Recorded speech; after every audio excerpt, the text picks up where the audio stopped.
या न्यूज बुलेटिनचे सहप्रायोजक आहेत गोकुळ. हातकणंगले तालुक्यातील घुणकी इथल्या ग्रामस्थांच्या वज्रमुठीतून साकारले रस्ता दुरुस्तीचे आणि स्वच्छतेचे काम.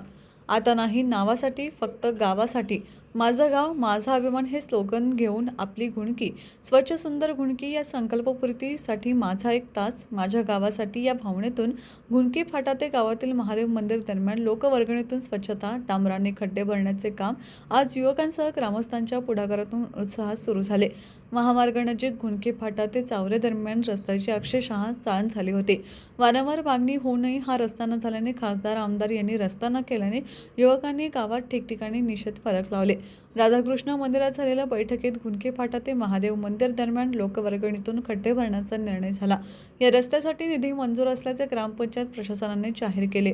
मात्र हा निधी कधी येणार हा सवाल युवकांनी करून श्रमदान मोहिमेला सकाळी प्रारंभ करण्यात आला.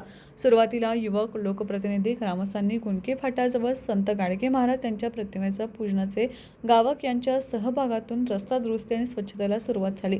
या कामासाठी 100 रुपयापासून ते 25,000 पर्यंत मदतीतून लाखो रुपये जमा झाले. काहींनी जेसीबी मशीन, कोणी ट्रॅक्टर, रोड रोलर, चहा, नाश्ता, खडी, मुरुम, झाडू, पाट्या, रंग अशा वस्तू रूपाने देखील मदतीचे हात एकवटल्याने बघता रस्ता खड्डेमुक्त होऊ लागला. जमा झाल्याने खड्डे भरण्याच्या कामाला गती मिळाली. हे काम गावातील सर्वांच्या 2 जेसीबी आणि 4-5 ट्रॅक्टरच्या साहाय्याने बाजूपट्ट्या भरून घेत स्वच्छता केली. ओढ्याच्या पुलावरील कठड्याची रंगरंगोटी करण्यात आली. खडी, डांबराच्या साहाय्यातून खड्डे भरण्यात आल्याने रस्ता खड्डेमुक्त होत आहे. टीव्ही नेक्स्ट मराठीसाठी वारणानगरहून बाबासाहेब कावळे.